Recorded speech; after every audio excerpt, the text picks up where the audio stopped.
Hey! Salut tout le monde! Aujourd'hui, je vous parle du film Le Batman, qui a pris l'affiche vendredi dernier, le 4 mars 2022. Comment décrire ce film-là en un seul mot? Phénoménal. Allez, vengeance. Allons chercher les ennuis.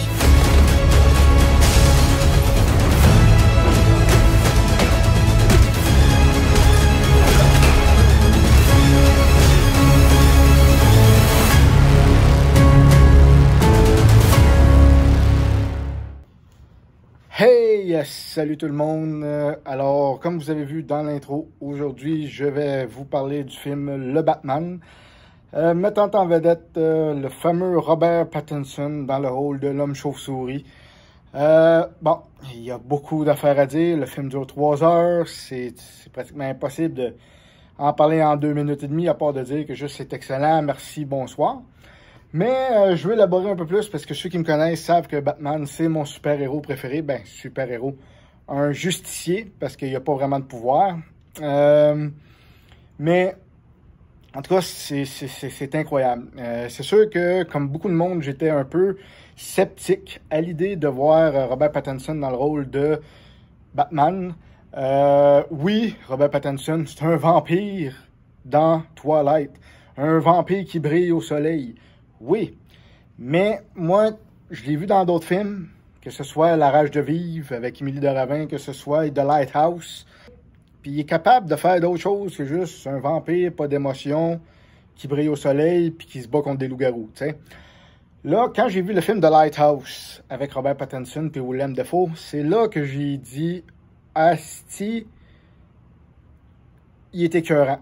C'est sûr qu'il va être capable de faire Batman. » Pattinson, dans The Lighthouse, avant Batman, c'était, je pense, sa meilleure performance que je l'ai jamais vue. Là. Il est incroyable, il est froid, il est épeurant, il est charismatique même. En tout cas, bon.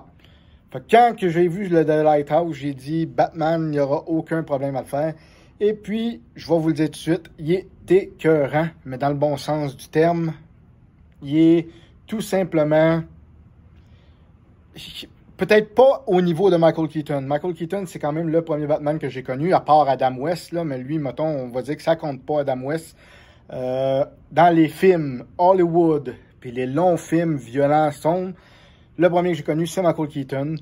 C'est la première Batmobile que j'ai connue. Fait que les films de Tim Burton, pour moi, c'est des films qui sont chers à moi, puis qui sont parmi mes préférés, puis Michael Keaton, ça reste mon préféré. Mais en tant que Batman, en tant que Bruce Wayne, dans un univers sombre, violent, froid, Pattinson, il clenche toutes les autres. OK? Je veux dire, c'est incroyable. Mais comme je dis, Michael Keaton reste le king, mais t'es pas loin, là, juste ici, là. Hein? Juste là. Il y a Robert Pattinson qui le suit de proche, là. Batman, bon, le Batman, ça raconte l'histoire de, évidemment, Batman, c'est sa 2e année en tant que justicier de la ville de Gotham.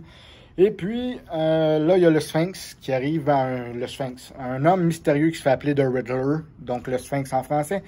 Puis, il commence à tuer du monde, comprends-tu? Comme le premier meurtre, la scène d'intro se trouve là-dessus, c'est le meurtre du maire de la ville de Gotham. Inquiétez-vous pas, c'est pas un spoil, puis il n'y aura pas de spoil ben dans cette critique-là. J'aime pas ça, divulguer rien au monde, mais ça, c'est pas un punch. Fait que le Sphinx arrive, puis il tue le maire de la ville, parce que lui, il sait que la ville est corrompue. OK? La ville de Gotham, c'est corrompu. Il mouille tout le temps. C'est sale, c'est sombre, c'est noir. Je vais mettre de quoi au clair tout de suite, OK? Si vous avez vu le film Joker avec Joaquin Phoenix, qui était un excellent film, puis pour lequel Joaquin Phoenix a gagné un Oscar, n'est-ce pas? Batman, vous allez adorer ça aussi, parce que c'est le même univers, même principe, même niveau de corruption, de saleté, de crime, OK? Juste une affaire, Joker était un petit peu plus violent que Batman. Joker était classé R aux États-Unis, ce qui veut dire 17 ans et plus. Puis donc, on voyait plus de sang, on voyait plus de violence vraiment physique et tout. Tandis que dans Batman, c'est PG-13, puis c'est moins violent que le Joker. Par contre, Batman, c'est plus dark dans le sens que il fait noir. Il fait noir tout le temps dans le film. Gotham, c'est crasseux, c'est dégueulasse, il fait pas bon vivre, il mouille tout le temps. Tu vois que le monde qui vit là, ils savent même pas ce qu'ils font là tellement que c'est sale. Il y a des criminels partout. Ça attaque les pauvres innocents dans les rues qui se promènent sur le trottoir. Tu sais, c'est cru, c'est gras, c'est noir. Puis, tu sais, dans Joker, il y avait quelques scènes de jour, puis on voyait quand même que la ville, c'était pas une belle place à vivre, là. Mais Batman, à part peut-être là 2-3 scènes, là, quand c'est à l'aube ou au crépuscule qu'il y a un peu de lumière, ou quand c'est le jour, mettons, comme à des funérailles, comme on voit dans la bande-annonce, ben, c'est gris, c'est nuageux, puis il mouille tout le temps pour faire le changement. Fait que, l'univers est lourd, l'ambiance est pesante. Asti, c'est incroyable. C'est ce que j'ai aimé de ce film-là. C'est ça que je voulais. C'était un Batman sombre, un Batman dark, puis on l'a eu. Tu sais, oui, je parle de la violence, mais c'est pas de la violence incroyable. Il y a de la violence physique, il y a de la violence psychologique, surtout avec les énigmes du Sphinx, là, je vais y revenir. Mais quand Batman casse des gueules, là, bon, ben, on les entend casser, là. Tu sais, bang, puis on entend les bras casser, puis en way, puis ça frappe, puis ça fesse dur, là. Ça fesse vraiment dur, ça fait mal. Puis Batman aussi, il mange des coups. Puis, tu sais, je veux dire, c'est rough. Puis le côté psychologique, tout comme Joker, OK? Le côté psychologique, c'est les énigmes du Sphinx, OK? C'est la violence que le Sphinx apporte dans tout cet univers-là de Batman. Puis, c'est tout simplement incroyable. C'est incroyable, c'est wonderful, comme ils disent en anglais. C'est super. Bruce Wayne, ça fait 2 ans qu'il est Batman, OK? Qui se promène dans les rues, qui essaie d'arrêter les criminels, les malfrats, puis tout. Puis même les gens, autant que la police, font pas confiance en Batman. Ils disent c'est juste un freak qui se déguise, puis qui essaie d'avoir de l'air important. Puis il est dangereux parce qu'il est tout le temps là la nuit, puis il se cache dans l'ombre. En fait, le fameux Bat-signal qu'on voit, c'est, comme ils disent dans la bande-annonce, puis même comme Batman le dit dans l'intro, ce n'est pas seulement un signal de détresse, c'est également un avertissement. Il dit, je peux être partout les gens pensent que je me cache partout dans l'ombre, mais il dit, je suis l'ombre. Puis, quand il est dans le ciel, le logo, là, la lumière de Batman, là, le signal, les criminels qui sont en train de faire un mauvais coup, ben, bâtard, ils abandonnent parce qu'ils ont peur justement que Batman atterrisse à côté d'eux autres puis qu'il leur casse la gueule. Tu sais, fait non, c'est puissant. C'est puissant, là, tu sais. Puis, là, le Sphinx, ce qu'il fait, c'est un peu comme Joker. Il veut montrer aux gens que, hey, la ville est corrompue. Les grands qui dirigent la ville, là, le gouvernement, l'administration, la police, le chef de police, n'importe qui, les médecins, tout, c'est des croches puis des crottés. Fait qu'il tue du monde pour tenter de mettre ça en lumière puis de faire comprendre que l'élite de Gotham est en danger si les choses changent pas. Puis là, Bruce Wayne, étant Batman, bien sûr, lui, le seul qui fait confiance, c'est James Gordon, interprété par Jeffrey Wright, qui est très, très bon dans son rôle. Ben, c'est grâce à lui qu'il peut aller sur les scènes de crime, puis qu'il peut enquêter sur les énigmes du Sphinx, sur les meurtres, checker les indices, puis peut-être réussir à faire avec ça la lumière sur l'histoire du Sphinx, puis le pourquoi du comment. Je vous en dirai pas plus, parce que sinon là, ça serait spoilé, puis je veux pas spoiler personne, fait que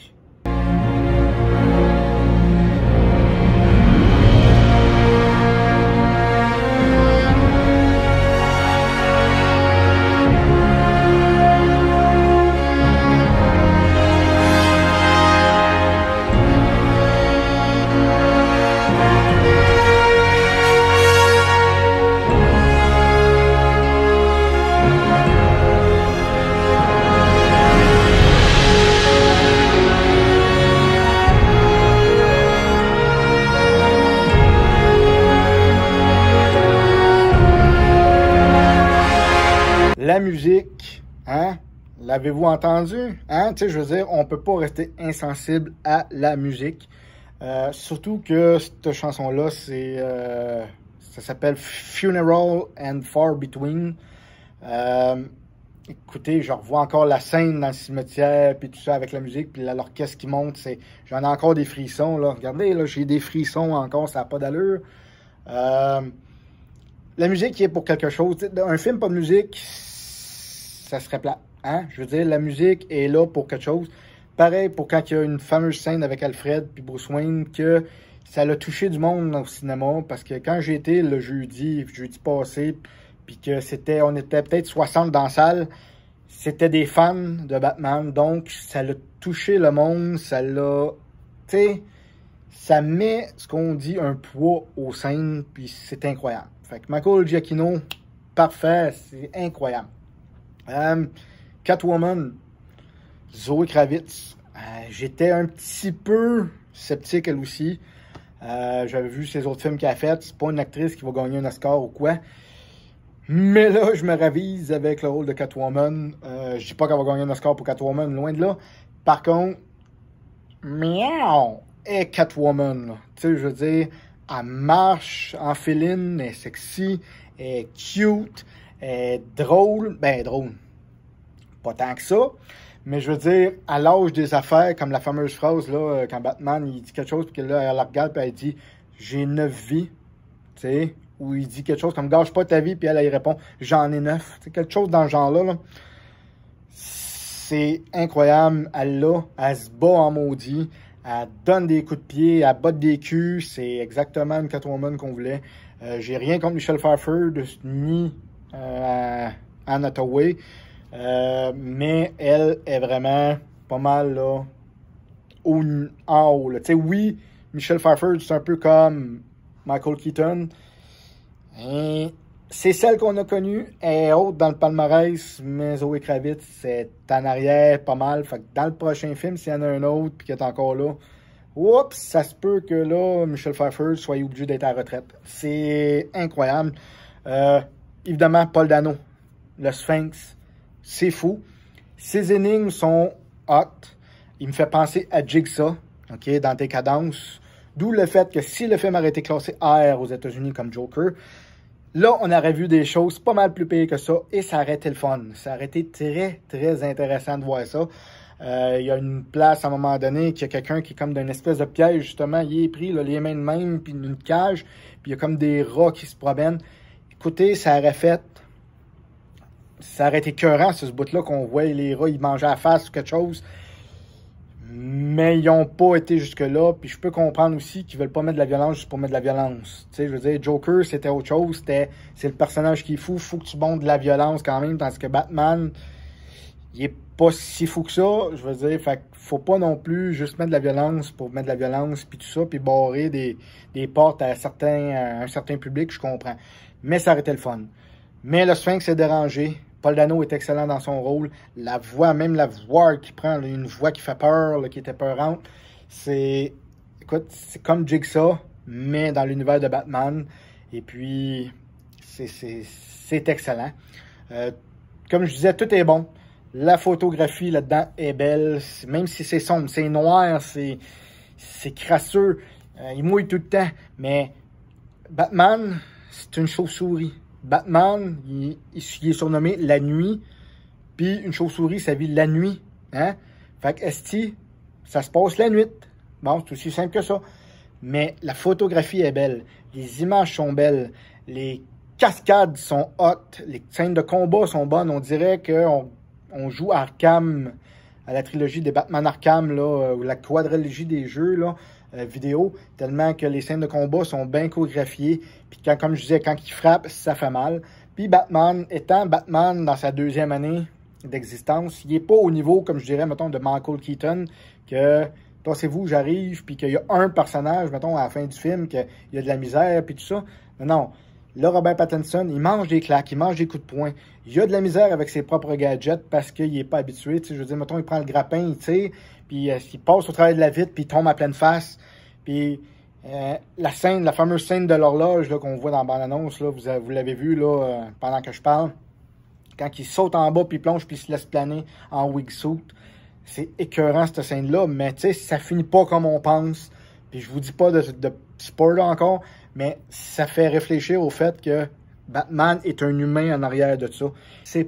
Non, Batman, c'est un humain qui est très intelligent, qui est super brillant, puis qui a des gadgets, oui, puis qui a de l'argent pour pouvoir faire ce qu'il fait, mais c'est un humain avant tout. Fait que c'est ce que j'ai aimé de ce film-là. Écoutez, la fameuse scène de la Batmobile, OK?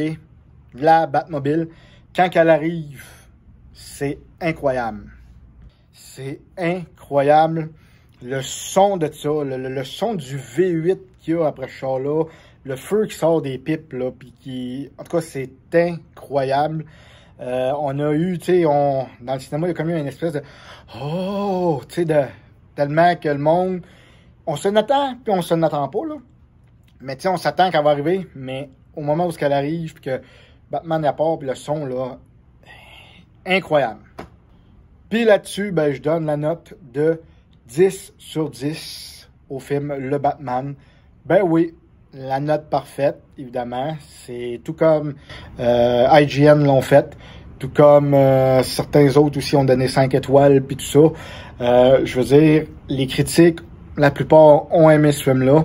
Moi, en tout cas, j'ai hâte de revoir le film, OK? Je sais qu'il va être... j'ai lu quelque part qu'il serait supposé d'être sur HBO Max à partir du 19 avril. Sinon, il sort en combo DVD, Blu-ray, 4K, etc. le 24 mai prochain. Moi, j'ai déjà réservé ma copie, évidemment. Puis, c'est l'avantage de travailler dans un club vidéo, hein? Donc, j'ai réservé ma copie, j'ai hâte de la réécouter, autant en français encore qu'en anglais, parce que là, si je trouve que Pattinson, Zoe Kravitz, Jeffrey Wright, puis tout le monde est écœurant en français, c'est sûr qu'en anglais, ils sont encore mieux, hein? Donc, j'ai hâte de voir le film, puis je vous souhaite à tout le monde d'avoir autant de plaisir que moi j'ai eu, de regarder tous les indices, puis d'en apprendre plus un peu aussi sur l'histoire de Batman, déjà que je connais pas mal, parce que c'est mon préféré, comme je vous dis.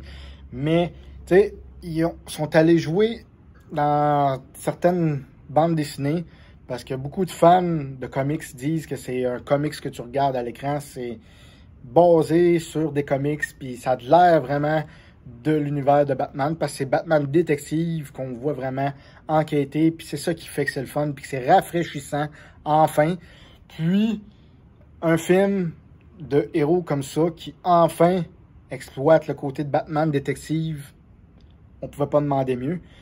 Donc, j'en ai appris un petit peu plus sur certaines affaires, autant que par rapport à Cameron Falcon, très bon John Turturro en passant, que sur les parents de Bruce Wayne. On n'entend pas parler tant que ça, parce que c'est pas une origin story, là. T'sais, on sait qu'est-ce qui est arrivé à Batman, on sait qu'est-ce qui est arrivé à ses parents. Fait que ça, il en parle pas. Le film commence, il est rendu Batman, ça finit là. Mais oui, il est dépressif, oui, il a de la misère à se remettre de la mort de ses parents, puis c'est normal, surtout de la façon que ses parents sont décédés. Il y a de quoi traumatiser n'importe qui, là. Mais on n'en parle pas de ça. On parle un petit peu quand même du passé de son père puis de sa mère, juste pour que Bruce Wayne, tu sais, avoir la file sensible un peu, là, encore de ses parents qui trottent dans sa tête puis tout ça, puis de peut-être apprendre qu'ils sont pas nécessairement qui pensaient. Fait que c'est pour ça que ça donne des portes ouvertes peut-être pour le prochain, que ça pourrait être bien intéressant à suivre, là, le pourquoi du comment. Tu sais, ils ont semé des graines là. Ben peut-être que ils vont les faire pousser dans les 2 autres films. On sait pas. Fait que je vous souhaite d'avoir autant de plaisir que moi j'ai eu à regarder ce film-là. Bonne journée, puis bon cinéma.